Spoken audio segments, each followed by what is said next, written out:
ಓಂ ಶಾಂತಿ ಮಧುರಾತಿ ಮಧುರ ಶಿವ ಪರಮಾತ್ಮ ತಂದೆಯ ಮಧುರ ಮಹಾವಾಕ್ಯವನ್ನು ಕೇಳೋಣ. ಇಂದಿನ ಮುರಳಿಯ ದಿನಾಂಕವಾಗಿದೆ 14/3/2026. ಪ್ರಾತಃ ಮುರಳಿ ಬಾಪ್ತಾದ ಮಧುಬನ್. ಮಧುರ ಮಕ್ಕಳೇ, ಒಬ್ಬ ತಂದೆಯೇ ನಂಬರ್ 1 ಪಾತ್ರಧಾರಿಯಾಗಿದ್ದಾರೆ. ಅವರು ಪತಿತರನ್ನು ಪಾವನ ಮಾಡುವ ಪಾತ್ರವನ್ನು ಮಾಡುತ್ತಾರೆ. ತಂದೆಯ ತರಹ ಪಾತ್ರವನ್ನು ಮತ್ಯಾರೂ ಮಾಡಲು ಸಾಧ್ಯವಿಲ್ಲ. ಪ್ರಶ್ನೆಯಾಗಿದೆ, ಸನ್ಯಾಸಿಗಳ ಯೋಗವು ಶಾರೀರಿಕ ಯೋಗವಾಗಿದೆ. ಆತ್ಮಿಕ ಯೋಗವನ್ನು ತಂದೆಯೇ ಕಲಿಸುತ್ತಾರೆ ಹೇಗೆ? ಉತ್ತರ: ಸನ್ಯಾಸಿಗಳು ಬ್ರಹ್ಮತತ್ವದೊಂದಿಗೆ ಯೋಗವನ್ನಿಡುವುದನ್ನು ಕಲಿಸುತ್ತಾರೆ. ಅದಂತೂ ಇರುವ ಸ್ಥಾನವಾಗಿದೆ ಅಂದ ಮೇಲೆ ಅದು ಶಾರೀರಿಕ ಯೋಗವಾಯಿತು. ತತ್ವಕ್ಕೆ ಭಗವಂತನೆಂದು ಹೇಳಲಾಗುವುದಿಲ್ಲ. ನೀವು ಮಕ್ಕಳು ಪರಮಾತ್ಮನೊಂದಿಗೆ ಬುದ್ಧಿ ಯೋಗವನ್ನು ಇಡುತ್ತೀರಿ. ಆದ್ದರಿಂದ ನಿಮ್ಮ ಯೋಗವು ಆತ್ಮಿಕ ಯೋಗವಾಗಿದೆ. ಈ ಯೋಗವನ್ನು ತಂದೆಯೇ ಕಲಿಸಿಕೊಡುತ್ತಾರೆ. ಮತ್ಯಾರೂ ಕಲಿಸಿಕೊಡಲು ಸಾಧ್ಯವಿಲ್ಲ, ಏಕೆಂದರೆ ಅವರೇ ನಿಮ್ಮ ಆತ್ಮಿಕ ತಂದೆಯಾಗಿದ್ದಾರೆ. ಗೀತೆಯಾಗಿದೆ, ನೀವು ಪ್ರೀತಿಯ ಸಾಗರನಾಗಿದ್ದೀರಿ. ಓಂ ಶಾಂತಿ. ಮಕ್ಕಳು ಅನೇಕರು ಓಂ ಶಾಂತಿ ಎಂದು ಹೇಳುತ್ತಾರೆ, ಅರ್ಥಾತ್ ತಮ್ಮ ಆತ್ಮದ ಪರಿಚಯವನ್ನು ಕೊಡುತ್ತಾರೆ, ಆದರೆ ಸ್ವಯಂ ತಿಳಿದುಕೊಂಡಿಲ್ಲ. ಓಂ ಶಾಂತಿ ಎಂಬುದಕ್ಕೆ ಅನೇಕ ಅರ್ಥಗಳನ್ನು ಹೇಳುತ್ತಾರೆ. ಓಂ ಎಂದರೆ ಭಗವಂತನೆಂದು ಕೆಲವರು ಹೇಳುತ್ತಾರೆ, ಆದರೆ ಇಲ್ಲ. ಓಂ ಶಾಂತಿ ಎಂದು ಆತ್ಮವೇ ಹೇಳುತ್ತದೆ. ನಾನು ಆತ್ಮನ ಸ್ವಧರ್ಮವೇ ಶಾಂತಿಯಾಗಿದೆ, ಆದ್ದರಿಂದ ನಾನು ಶಾಂತ ಸ್ವರೂಪನಾಗಿದ್ದೇನೆಂದು ಹೇಳುತ್ತಾರೆ. ಇದು ನನ್ನ ಶರೀರವಾಗಿದೆ, ಯಾವುದರ ಮೂಲಕ ನಾವು ಕರ್ಮ ಮಾಡುತ್ತೇವೆ. ಎಷ್ಟು ಸಹಜವಾಗಿದೆ. ಹಾಗೆಯೇ ತಂದೆಯೂ ಸಹ ಹೇಳುತ್ತಾರೆ ಓಂ ಶಾಂತಿ. ಆದರೆ ನಾನು ಎಲ್ಲರ ತಂದೆಯಾಗಿರುವ ಕಾರಣ, ಬೀಜರೂಪನಾಗಿರುವ ಕಾರಣ, ಯಾವ ರಚನಾರೂಪಿ ವೃಕ್ಷವಿದೆಯೋ ಆ ಕಲ್ಪವೃಕ್ಷದ ಆದಿ ಮಧ್ಯ ಅಂತ್ಯವನ್ನು ತಿಳಿದುಕೊಂಡಿದ್ದೇನೆ. ಹೇಗೆ ನೀವು ಯಾವುದೇ ವೃಕ್ಷವನ್ನು ನೋಡಿದಾಗ ಅದರ ಆದಿ ಮಧ್ಯ ಅಂತ್ಯವನ್ನು ತಿಳಿದುಕೊಳ್ಳುತ್ತೀರಿ, ಆ ಬೀಜವಂತೂ ಜಡವಾಗಿದೆ. ತಂದೆಯು ತಿಳಿಸುತ್ತಾರೆ, ಈ ಕಲ್ಪವೃಕ್ಷದ ಆದಿ ಮಧ್ಯ ಅಂತ್ಯವನ್ನು ನೀವು ತಿಳಿದುಕೊಳ್ಳಲು ಸಾಧ್ಯವಿಲ್ಲ. ನಾನು ತಿಳಿದುಕೊಂಡಿದ್ದೇನೆ. ನನಗೆ ಜ್ಞಾನ ಸಾಗರನೆಂದು ಹೇಳುತ್ತಾರೆ. ನಾನು ನೀವು ಮಕ್ಕಳಿಗೆ ಆದಿ ಮಧ್ಯ ಅಂತ್ಯದ ರಹಸ್ಯವನ್ನು ತಿಳಿಸುತ್ತಿದ್ದೇನೆ. ಈ ನಾಟಕಕ್ಕೆ ಡ್ರಾಮಾ ಎಂದು ಹೇಳಲಾಗುತ್ತದೆ. ನೀವು ಇದರಲ್ಲಿ ಪಾತ್ರಧಾರಿಗಳಾಗಿದ್ದೀರಿ. ನಾನು ಸಹ ಪಾತ್ರಧಾರಿಯಾಗಿದ್ದೇನೆ. ಮಕ್ಕಳು ಹೇಳುತ್ತಾರೆ, ಹೇ ತಂದೆಯೇ, ಪತಿತ ಪಾವನನೇ, ಪಾತ್ರಧಾರಿಯಾಗಿ ಬನ್ನಿ, ಬಂದು ನಾವು ಪತಿತರನ್ನು ಪಾವನ ಮಾಡಿ ಎಂದು. ಅದಕ್ಕಾಗಿ ಈಗ ತಂದೆಯು ತಿಳಿಸುತ್ತಾರೆ, ಮಕ್ಕಳೇ, ನಾನು ನನ್ನ ಪಾತ್ರವನ್ನು ಮಾಡುತ್ತಿದ್ದೇನೆ. ನನ್ನ ಪಾತ್ರವು ಕೇವಲ ಈ ಸಂಗಮ ಸಮಯದಲ್ಲಿಯೇ ಇದೆ. ಅದರಲ್ಲಿಯೂ ನನಗೆ ನನ್ನದೇ ಆದ ಶರೀರವಿಲ್ಲ. ನಾನು ಈ ಶರೀರದ ಮೂಲಕ ಪಾತ್ರ ಮಾಡುತ್ತೇನೆ. ನನ್ನ ಹೆಸರಾಗಿದೆ ಶಿವ. ಮಕ್ಕಳಿಗೆ ತಿಳಿಸುತ್ತಾರಲ್ಲವೇ, ಯಾವುದೇ ಕೋತಿಗಳು ಅಥವಾ ಪ್ರಾಣಿಗಳ ಪಾಠಶಾಲೆ ಇರುವುದಿಲ್ಲ. ಆದರೆ ತಂದೆಯು ತಿಳಿಸುತ್ತಾರೆ, ಈ ಪಂಚವಿಕಾರಗಳಿರುವ ಕಾರಣ ಬಲೆ ಚಹರೆಯು ಮನುಷ್ಯನದಾಗಿದೆ, ಕರ್ತವ್ಯವು ಕೋತಿಯಂತಿದೆ. ಮಕ್ಕಳಿಗೆ ತಂದೆಯು ತಿಳಿಸುತ್ತಾರೆ, ಎಲ್ಲರೂ ತಮ್ಮನ್ನು ಪತಿತರೆಂದು ಕರೆಸಿಕೊಳ್ಳುತ್ತಾರೆ, ಆದರೆ ನಮ್ಮನ್ನು ಯಾರು ಪತಿತರನ್ನಾಗಿ ಮಾಡುತ್ತಾರೆ ಮತ್ತು ಪಾವನರನ್ನಾಗಿ ಯಾರು ಮಾಡುತ್ತಾರೆ? ಪತಿತ ಪಾವನ ಯಾರೆಂಬುದನ್ನೇ ತಿಳಿದುಕೊಂಡಿಲ್ಲ. ಯಾರನ್ನು ಕರೆಯುತ್ತೇವೆ ಎಂಬುದೇನೂ ಗೊತ್ತಿಲ್ಲ. ನಾವೆಲ್ಲರೂ ಪಾತ್ರಧಾರಿಗಳಾಗಿದ್ದೇವೆ. ನಾವಾತ್ಮರು ಈ ಶರೀರವನ್ನು ತೆಗೆದುಕೊಂಡು ಪಾತ್ರವನ್ನು ಅಭಿನಯಿಸುತ್ತೇವೆ ಎಂಬುದೇನನ್ನು ತಿಳಿದುಕೊಂಡಿಲ್ಲ. ಆತ್ಮವು ಪರಮಧಾಮದಿಂದ ಬರುತ್ತದೆ, ಬಂದು ಪಾತ್ರವನ್ನು ಅಭಿನಯಿಸುತ್ತದೆ. ಇಡೀ ಆಟವು ಭಾರತದ ಮೇಲೆ ಮಾಡಲ್ಪಟ್ಟಿದೆ. ಪಾವನ ಭಾರತವನ್ನು ಪತಿತ ಭಾರತವನ್ನಾಗಿ ಯಾರು ಮಾಡಿದರು? ರಾವಣನು ಲಂಕೆಯಲ್ಲಿ ರಾಜ್ಯ ಮಾಡುತ್ತಿದ್ದನು ಎಂದು ಹೇಳುತ್ತಾರೆ. ತಂದೆಯು ಈಗ ನಮ್ಮನ್ನು ಬೇಹದ್ದಿನಲ್ಲಿ ಕರೆದುಕೊಂಡು ಹೋಗುತ್ತಾರೆ. ಹೇ ಮಕ್ಕಳೇ, ಇಡೀ ಸೃಷ್ಟಿಯೇ ಬೇಹದ್ದಿನ ದ್ವೀಪವಾಗಿದೆ. ಅದಂತೂ ಹದ್ದಿನ ಲಂಕೆಯಾಗಿದೆ. ಈ ಬೇಹದ್ದಿನ ದ್ವೀಪದಲ್ಲಿ ರಾವಣ ರಾಜ್ಯವಿದೆ. ಮೊದಲು ರಾಮ ರಾಜ್ಯವಿತ್ತು, ಈಗ ರಾವಣ ರಾಜ್ಯವಾಗಿದೆ. ಬಾಬಾ, ರಾಮರಾಜ್ಯವು ಎಲ್ಲಿತ್ತು ಎಂದು ಮಕ್ಕಳು ಕೇಳುತ್ತಾರೆ. ಇದಕ್ಕೆ ತಂದೆಯು ತಿಳಿಸುತ್ತಾರೆ, ಮಕ್ಕಳೇ, ಅದು ಇಲ್ಲಿಯೇ ಇತ್ತಲ್ಲವೇ? ಯಾವುದನ್ನು ಎಲ್ಲರೂ ಬಯಸುತ್ತಾರೆ? ನೀವು ಭಾರತವಾಸಿಗಳು ಆದಿ ಸನಾತನ ದೇವಿ ದೇವತಾ ಧರ್ಮದವರಾಗಿದ್ದೀರಿ, ಹಿಂದೂ ಧರ್ಮದವರಲ್ಲ. ಮಧುರಾತಿ ಮಧುರ ಅಗಲಿ ಹೋಗಿ ಮರಳಿ ಸಿಕ್ಕಿದ ಮುದ್ದಾದ ಮಕ್ಕಳೇ, ನೀವೇ ಮೊಟ್ಟ ಮೊದಲು ಭಾರತದಲ್ಲಿದ್ದೀರಿ. ನಿಮಗೆ ಆ ಸತ್ಯಯುಗದ ರಾಜ್ಯವನ್ನು ಯಾರು ಕೊಟ್ಟಿದ್ದರು? ಅವಶ್ಯ ವರ್ಷವಾಗಿ ಸ್ವರ್ಗದ ರಚಯಿತನೇ ಆ ಆಸ್ತಿಯನ್ನು ಕೊಟ್ಟಿದ್ದರು. ತಂದೆಯು ತಿಳಿಸುತ್ತಾರೆ, ಎಷ್ಟೊಂದು ಮಂದಿ ಅನ್ಯ ಧರ್ಮಗಳಲ್ಲಿ ಹೋಗಿ ಸೇರಿದ್ದಾರೆ. ಮುಸಲ್ಮಾನರ ರಾಜ್ಯವಿದ್ದಾಗ ಅನೇಕರನ್ನು ಮುಸಲ್ಮಾನರನ್ನಾಗಿ ಮಾಡಿಕೊಂಡರು. ಕ್ರಿಶ್ಚಿಯನ್ನರ ರಾಜ್ಯವಿದ್ದಾಗ ಅನೇಕರನ್ನು ಕ್ರಿಶ್ಚಿಯನ್ನರನ್ನಾಗಿ ಮಾಡಿಕೊಂಡರು. ಬೌದ್ಧಿಯರ ರಾಜ್ಯವು ಇಲ್ಲಿ ಇರಲಿಲ್ಲ, ಆದರೂ ಸಹ ಅನೇಕರನ್ನು ಬೌದ್ಧಿಯರನ್ನಾಗಿ ಮಾಡಿಕೊಂಡರು. ತಮ್ಮ ಧರ್ಮದಲ್ಲಿ ಸೇರಿಸಿಕೊಂಡರು. ಆದಿ ಸನಾತನ ಧರ್ಮವು ಯಾವಾಗ ಪ್ರಾಯಲೋಪವಾಗಿ ಬಿಡುವುದೋ ಆಗಲೇ ಪುನಃ ಆ ಧರ್ಮದ ಸ್ಥಾಪನೆಯಾಗುವುದು. ಅಂದಾಗ ತಂದೆಯು ನೀವೆಲ್ಲ ಭಾರತ ವಾಸಿಗಳಿಗೆ ತಿಳಿಸುತ್ತಾರೆ, ಮಧುರಾತಿ ಮಧುರ ಮಕ್ಕಳೇ, ನೀವೆಲ್ಲರೂ ಆದಿ ಸನಾತನ ದೇವಿ ದೇವತಾ ಧರ್ಮದವರಾಗಿದ್ದೀರಿ. ನೀವು 84 ಜನ್ಮಗಳನ್ನು ತೆಗೆದುಕೊಂಡಿದ್ದೀರಿ. ಬ್ರಾಹ್ಮಣ, ದೇವತಾ, ಕ್ಷತ್ರಿಯ ವರ್ಣದಲ್ಲಿ ಬಂದಿರಿ. ಈಗ ಪುನಃ ದೇವತಾ ವರ್ಣದಲ್ಲಿ ಹೋಗುವುದಕ್ಕಾಗಿ ಬ್ರಾಹ್ಮಣ ವರ್ಣದಲ್ಲಿ ಬಂದಿದ್ದೀರಿ. ಬ್ರಾಹ್ಮಣ ದೇವತಾಯ ನಮಃ ಎಂದು ಹಾಡುತ್ತಾರೆ.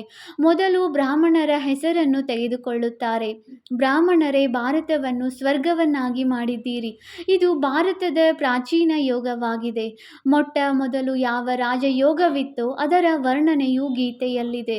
ಗೀತೆಯ ಯೋಗವನ್ನು ಯಾರು ಕಲಿಸಿದ್ದರು? ಇದನ್ನು ಭಾರತವಾಸಿಗಳು ಮರೆತು ಹೋಗಿದ್ದಾರೆ.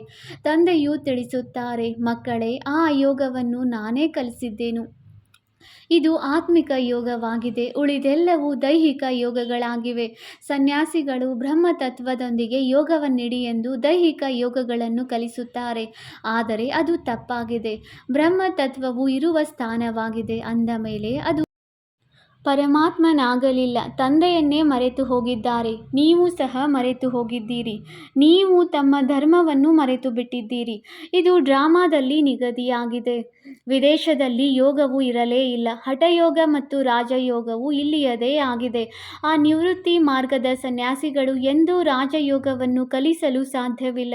ಯಾರು ಅರಿತಿರುವರೋ ಅವರೇ ಕಲಿಸುವರು. ಸನ್ಯಾಸಿಗಳಾದರೂ ರಾಜ್ಯವನ್ನೇ ಬಿಟ್ಟು ಹೋಗುತ್ತಾರೆ. ಗೋಪಿಚಂದ ರಾಜನ ಉದಾಹರಣೆ ಇದೆಯಲ್ಲವೇ? ರಾಜ್ಯವನ್ನು ಬಿಟ್ಟು ಕಾಡಿಗೆ ಹೊರಟು ಹೋದರು. ಅವರ ಕಥೆ ಇದೆ. ಸನ್ಯಾಸಿಗಳಂತೂ ರಾಜ್ಯವನ್ನು ಬಿಡಿಸುವವರಾಗಿದ್ದಾರೆ. ಅಂದ ಮೇಲೆ ಅವರು ರಾಜಯೋಗವನ್ನು ಕಲಿಸಲು ಹೇಗೆ ಸಾಧ್ಯ? ಈ ಸಮಯದಲ್ಲಿ ಇಡೀ ವೃಕ್ಷವು ಜಡಜಡೀಭೂತವಾಗಿ ಬಿಟ್ಟಿದೆ. ಈಗ ಇದು ಬಿದ್ದಿತೆಂದರೆ ಬಿದ್ದಿತು. ಯಾವುದೇ ವೃಕ್ಷವು ಅಂತಿಮ ಸ್ಥಿತಿಯನ್ನು ತಲುಪಿದಾಗ ಅಂತ್ಯದಲ್ಲಿ ಅದನ್ನು ಬೀಳಿಸಲಾಗುತ್ತದೆ. ಹಾಗೆಯೇ ಈ ಮನುಷ್ಯ ಸೃಷ್ಟಿರೂಪಿ ವೃಕ್ಷವೂ ಸಹ ತಮೋಪ್ರಧಾನವಾಗಿದೆ. ಇದರಲ್ಲಿ ಏನೂ ಸಾರವಿಲ್ಲ. ಇದರ ವಿನಾಶವು ಖಂಡಿತ ಆಗುವುದು. ಅದಕ್ಕೆ ಮೊದಲೇ ಆದಿ ಸನಾತನ ದೇವಿ ದೇವತಾ ಧರ್ಮದ ಸ್ಥಾಪನೆಯನ್ನು ಇಲ್ಲಿ ಮಾಡಬೇಕಾಗುವುದು. ಸತ್ಯಯುಗದಲ್ಲಿ ಯಾರೂ ದುರ್ಗತಿಯಲ್ಲಿ ಇರುವುದಿಲ್ಲ. ಇವರು ವಿದೇಶದಲ್ಲಿ ಹೋಗಿ ಯೋಗವನ್ನು ಕಲಿಸುತ್ತಾರೆ. ಆದರೆ ಅವರದು ಅನೇಕ ಪ್ರಕಾರದ ಹಠಯೋಗಗಳಾಗಿವೆ. ಇದು ರಾಜಯೋಗವಾಗಿದೆ. ಇದಕ್ಕೆ ಆತ್ಮಿಕ ಯೋಗವೆಂದು ಹೇಳಲಾಗುತ್ತದೆ. ಅವೆಲ್ಲವೂ ದೈಹಿಕ ಯೋಗಗಳಾಗಿವೆ. ಮನುಷ್ಯರೇ ಮನುಷ್ಯರಿಗೆ ಕಲಿಸುತ್ತಾರೆ. ತಂದೆಯು ಮಕ್ಕಳಿಗೆ ತಿಳಿಸುತ್ತಾರೆ, ನಾನು ನಿಮಗೆ ಒಂದೇ ಬಾರಿ ಈ ರಾಜಯೋಗವನ್ನು ಕಲಿಸುತ್ತೇನೆ. ಖಂಡಿತವಾಗಿ ಮತ್ಯಾರೂ ಕಲಿಸಲು ಸಾಧ್ಯವಿಲ್ಲ. ಆತ್ಮಿಕ ತಂದೆಯು ಆತ್ಮಿಕ ಮಕ್ಕಳಿಗೆ ಕಲಿಸುತ್ತಾರೆ, ನನ್ನೊಬ್ಬನನ್ನೇ ನೆನಪು ಮಾಡಿದರೆ ನಿಮ್ಮೆಲ್ಲ ಪಾಪಗಳು ಕಳೆಯುತ್ತವೆ. ಹಠಯೋಗಿಗಳೆಂದು ಈ ರೀತಿ ಹೇಳಲು ಸಾಧ್ಯವಿಲ್ಲ. ತಂದೆಯು ಆತ್ಮಗಳಿಗೆ ತಿಳಿಸುತ್ತಾರೆ, ಇದು ಹೊಸ ಮಾತಾಗಿದೆ. ತಂದೆಯೇ ಈಗ ನಿಮ್ಮನ್ನು ದೇಹಿ ಅಭಿಮಾನಿಗಳನ್ನಾಗಿ ಮಾಡುತ್ತಿದ್ದಾರೆ. ತಂದೆಗೆ ದೇಹವಿಲ್ಲ. ಇವರ ತನುವಿನಲ್ಲಿ ಬರುತ್ತಾರೆ. ಬಂದು ಇವರ ಹೆಸರನ್ನು ಬದಲಾಯಿಸುತ್ತಾರೆ. ಏಕೆಂದರೆ ಇವರು ಬ್ರಹ್ಮರವರು ಮರುಜೀವಿಯಾಗಿದ್ದಾರೆ. ಹೇಗೆ ಗೃಹಸ್ಥಿಗಳು ಸನ್ಯಾಸಿಯಾದಾಗ ಮರುಜೀವಿಯಾದರು, ಗೃಹಸ್ಥಾಶ್ರಮವನ್ನು ಬಿಟ್ಟು ನಿವೃತ್ತಿ ಮಾರ್ಗವನ್ನು ತೆಗೆದುಕೊಂಡರು ಎಂದರ್ಥ. ನೀವು ಸಹ ಮರುಜೀವಿಗಳು ಆಗುವುದರಿಂದ ಹೆಸರು ಬದಲಾಗುತ್ತದೆ.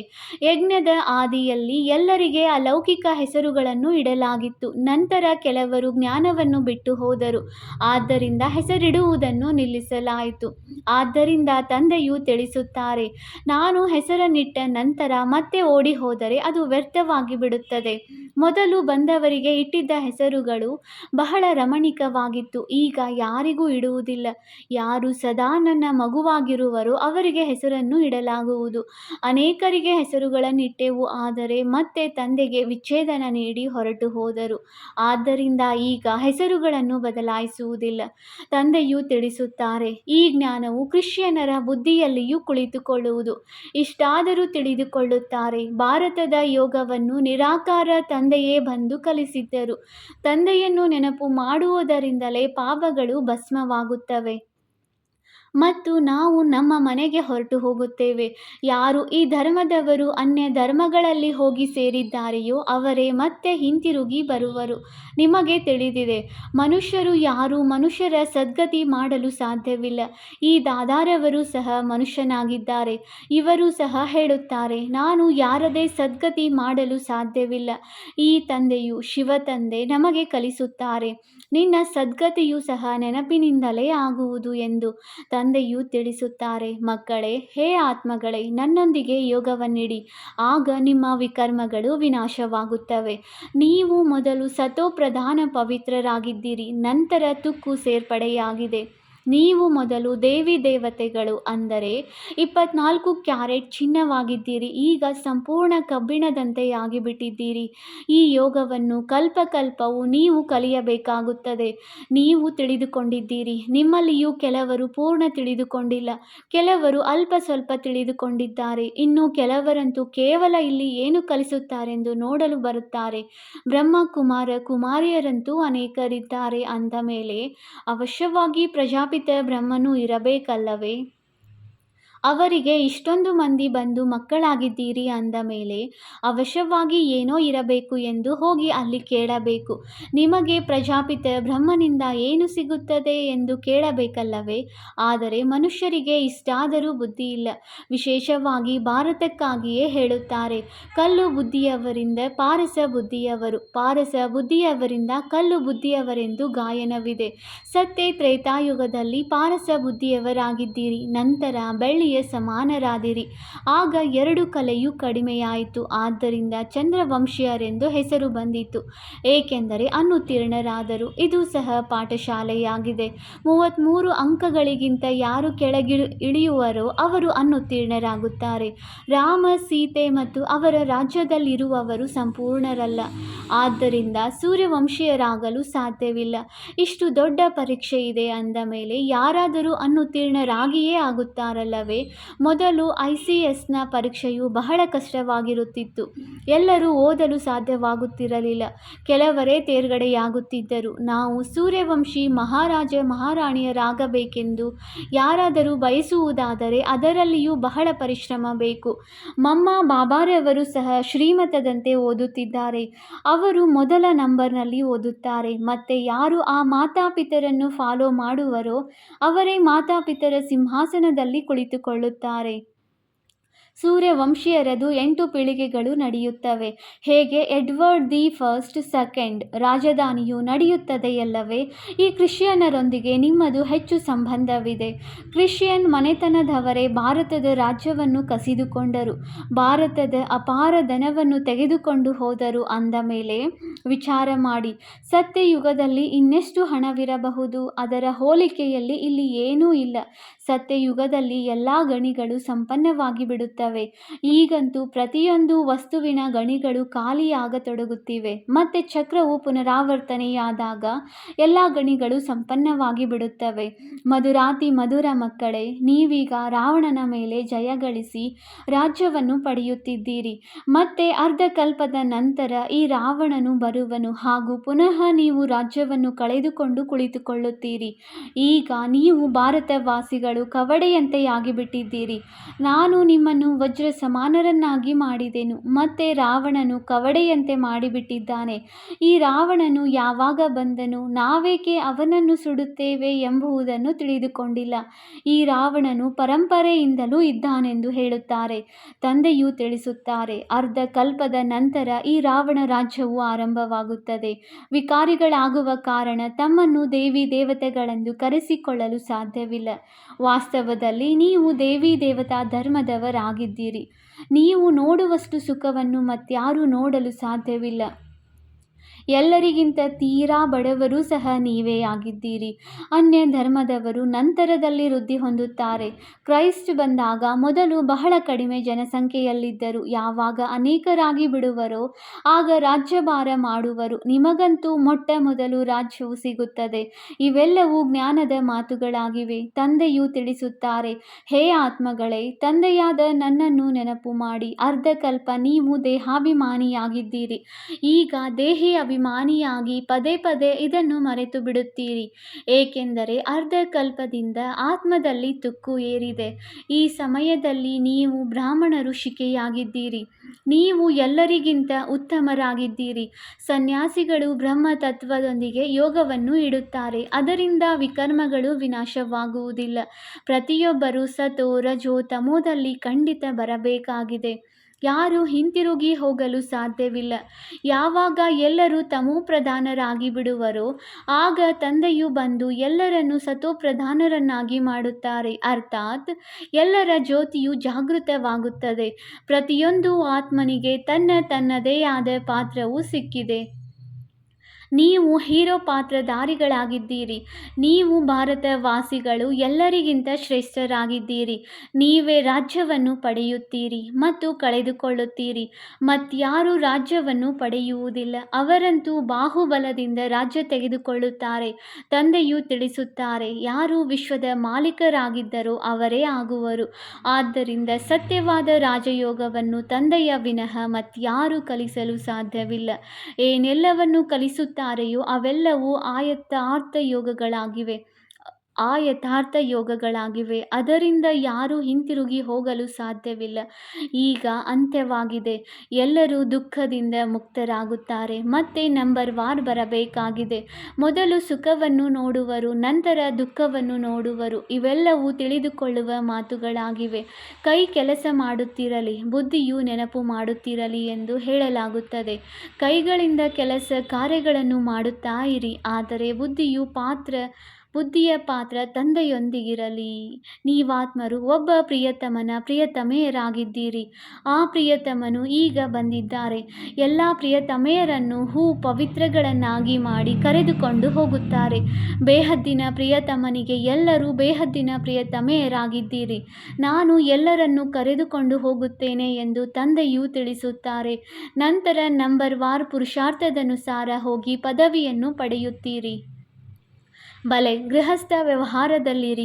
ಮಕ್ಕಳನ್ನು ಸಂಭಾಲನೆ ಮಾಡಿ. ಹೇ ಆತ್ಮ, ನಿನ್ನ ಮನಸ್ಸು ತಂದೆಯ ಕಡೆ ಇರಲಿ. ಇದೇ ನೆನಪಿನ ಅಭ್ಯಾಸ ಮಾಡುತ್ತಾ ಇರಿ. ಮಕ್ಕಳಿಗೆ ತಿಳಿದಿದೆ, ನಾವೀಗ ತಂದೆಯನ್ನು ನೆನಪು ಮಾಡುವುದರಿಂದ ಸ್ವರ್ಗವಾಸಿಗಳಾಗುತ್ತೇವೆ. ವಿದ್ಯಾರ್ಥಿಗಳಂತೂ ಬಹಳ ಖುಷಿಯಲ್ಲಿರಬೇಕು. ಇದು ಬಹಳ ಸಹಜವಾಗಿದೆ. ಡ್ರಾಮಾ ಅನುಸಾರ ಎಲ್ಲರಿಗೆ ಮಾರ್ಗವನ್ನು ತಿಳಿಸಬೇಕಾಗಿದೆ. ಯಾರೊಂದಿಗೂ ವಾದ ವಿವಾದ ಮಾಡುವ ಅವಶ್ಯಕತೆ ಇಲ್ಲ. ಬುದ್ಧಿಯಲ್ಲಿ ಈ ಸಂಪೂರ್ಣ ಜ್ಞಾನ ಬಂದುಬಿಟ್ಟಿದೆ. ಮನುಷ್ಯರು ಕಾಯಿಲೆಯಿಂದ ಮುಕ್ತರಾದಾಗ ಅಭಿನಂದನೆಗಳನ್ನು ತಿಳಿಸುತ್ತಾರೆ. ಇಲ್ಲಂತೂ ಇಡೀ ಪ್ರಪಂಚವೇ ರೋಗಿಯಾಗಿದೆ. ಸ್ವಲ್ಪ ಸಮಯದಲ್ಲಿಯೇ ಎಲ್ಲರೂ ರೋಗಗಳಿಂದ ಮುಕ್ತರಾಗಿ ಬಿಡುತ್ತೀರಿ. ಆಗ ಜೈ ಜೈಕಾರ ಆಗಿ ಬಿಡುವುದು. ಒಳ್ಳೆಯದು. ಮಧುರಾತಿ ಮಧುರ. ಅಗಲಿ ಹೋಗಿ ಮರಳಿ ಸಿಕ್ಕಿರುವ ಮಕ್ಕಳ ಪ್ರತಿ ಮಾತಾಪಿತ ಬಾಪ್ದಾದಾರವರ ನೆನಪು, ಪ್ರೀತಿ ಹಾಗೂ ಸುಪ್ರಭಾತ. ಆತ್ಮಿಕ ಮಕ್ಕಳಿಗೆ ಆತ್ಮಿಕ ತಂದೆಯ ನಮಸ್ತೆ. ನಾವು ಆತ್ಮಿಕ ಮಕ್ಕಳಿಂದ ಆತ್ಮಿಕ ತಂದೆಗೆ ನೆನಪು, ಪ್ರೀತಿ ಹಾಗೂ ನಮಸ್ತೆ ನಮಸ್ತೆ ನಮಸ್ತೆ. ಧಾರಣೆಗಾಗಿ ಮುಖ್ಯ ಸಾರ. ಪಾಯಿಂಟ್ ನಂಬರ್ 1, ಸತ್ಯವಾದ ಪ್ರಿಯತಮೆಯರಾಗಿ ಕೈಗಳಿಂದ ಕೆಲಸ ಮಾಡುತ್ತಾ ಬುದ್ಧಿಯಿಂದ ಪ್ರಿಯತಮನನ್ನು ನೆನಪು ಮಾಡುವ ಅಭ್ಯಾಸ ಮಾಡಬೇಕಾಗಿದೆ. ತಂದೆಯ ನೆನಪಿನಿಂದ ನಾವು ಸ್ವರ್ಗವಾಸಿಗಳಾಗುತ್ತಿದ್ದೇವೆ ಎಂಬ ಖುಷಿಯಲ್ಲಿ ಇರಬೇಕಾಗಿದೆ. ಪಾಯಿಂಟ್ ನಂಬರ್ 2, ಸೂರ್ಯವಂಶಿ ರಾಜಧಾನಿಯಲ್ಲಿ ಸಿಂಹಾಸನ ಅಧಿಕಾರಿಗಳಾಗಲು ಮಾತಾಪಿತರನ್ನು ಸಂಪೂರ್ಣ ಫಾಲೋ ಮಾಡಬೇಕಾಗಿದೆ. ತಂದೆಯ ಸಮಾನ ಜ್ಞಾನಪೂರ್ಣರಾಗಿ ಎಲ್ಲರಿಗೆ ಮಾರ್ಗವನ್ನು ತಿಳಿಸಬೇಕಾಗಿದೆ. ವರದಾನ: ಕಿರೀಟ ಹಾಗೂ ತಿಲಕವನ್ನು ಧಾರಣೆ ಮಾಡಿಕೊಂಡು ಬಾಪ್ದಾದಾರವರ ಸಹಯೋಗಿಯಾಗುವ ಹೃದಯ ಸಿಂಹಾಸನಧಾರಿ ಭವ. ಯಾವಾಗ ಯಾರೇ ಸಿಂಹಾಸನದ ಮೇಲೆ ಕುಳಿತುಕೊಳ್ಳುತ್ತಾರೆಂದರೆ ಅವರ ಚಿಹ್ನೆಯಾಗಿದೆ ತಿಲಕ ಹಾಗೂ ಕಿರೀಟವಿರುತ್ತದೆ. ಹಾಗೆಯೇ ಯಾರು ಹೃದಯ ಸಿಂಹಾಸನಾಧಿಕಾರಿಯಾಗಿದ್ದಾರೆಯೋ ಅವರ ಮಸ್ತಕದಲ್ಲಿ ಸದಾ ಅವಿನಾಶಿ ಆತ್ಮನ ಸ್ಥಿತಿಯ ತಿಲಕವು ದೂರದಿಂದಲೇ ಹೊಳೆಯುತ್ತಿರುವಂತೆ ಕಂಡುಬರುತ್ತದೆ. ಸರ್ವ ಆತ್ಮರ ಕಲ್ಯಾಣದ ಶುಭ ಭಾವನೆಯು ಅವರ ಕಣ್ಣುಗಳಿಂದ ಅಥವಾ ಮುಖದಿಂದ ಕಾಣಿಸುತ್ತದೆ. ಅವರ ಪ್ರತಿ ಸಂಕಲ್ಪ, ವಚನ ಹಾಗೂ ಕರ್ಮವು ತಂದೆಯ ಸಮಾನವಾಗಿ ಇರುತ್ತದೆ. ಸ್ಲೋಗನ್: ಸರಳ ನೆನಪಿಗಾಗಿ ಸರಳತೆಯ ಗುಣವನ್ನು ಧಾರಣೆ ಮಾಡಿಕೊಳ್ಳಿರಿ, ಸಂಸ್ಕಾರಗಳನ್ನು ಸರಳ ಮಾಡಿಕೊಳ್ಳಿರಿ. ಅವ್ಯಕ್ತ ಸೂಚನೆ: ನಿಶ್ಚಯದ ಫೌಂಡೇಶನ್ ತಳಪಾಯವನ್ನು ಬಲಗೊಳಿಸಿ ಸದಾ ನಿರ್ಭಯ ಮತ್ತು ನಿಶ್ಚಿಂತರಾಗಿರಿ. ವಿಜಯಿಯಾಗುವುದಕ್ಕೆ ಫೌಂಡೇಶನ್ ಆಗಿದೆ ನಿಶ್ಚಯ. ಫೌಂಡೇಶನ್ ಒಂದು ವೇಳೆ ಪಕ್ಕಾ ಇದ್ದರೆ ಕಟ್ಟಡವು ಅಲುಗಾಡುವುದಿಲ್ಲ. ನಿಶ್ಚಿಂತರಾಗಿರುವಿರಿ. ಆದರೆ ಕೇವಲ ತಂದೆಯಲ್ಲಿ ನಿಶ್ಚಯವಿಲ್ಲ, ತಮ್ಮಲ್ಲಿ ತಮಗೆ ನಿಶ್ಚಯ ಮತ್ತು ಡ್ರಾಮಾದಲ್ಲಿಯೂ ನಿಶ್ಚಯ. ವಾಹ ಡ್ರಾಮಾ ವಾಹ. ಒಂದು ವೇಳೆ ಡ್ರಾಮಾದಲ್ಲಿ ನಿಶ್ಚಯವಿದ್ದರೆ ಅಕಲ್ಯಾಣದ ಮಾತು ಸಹ ಕಲ್ಯಾಣದಲ್ಲಿ ಬದಲಾಗಿ ಬಿಡುತ್ತದೆ. ಓಂ ಶಾಂತಿ.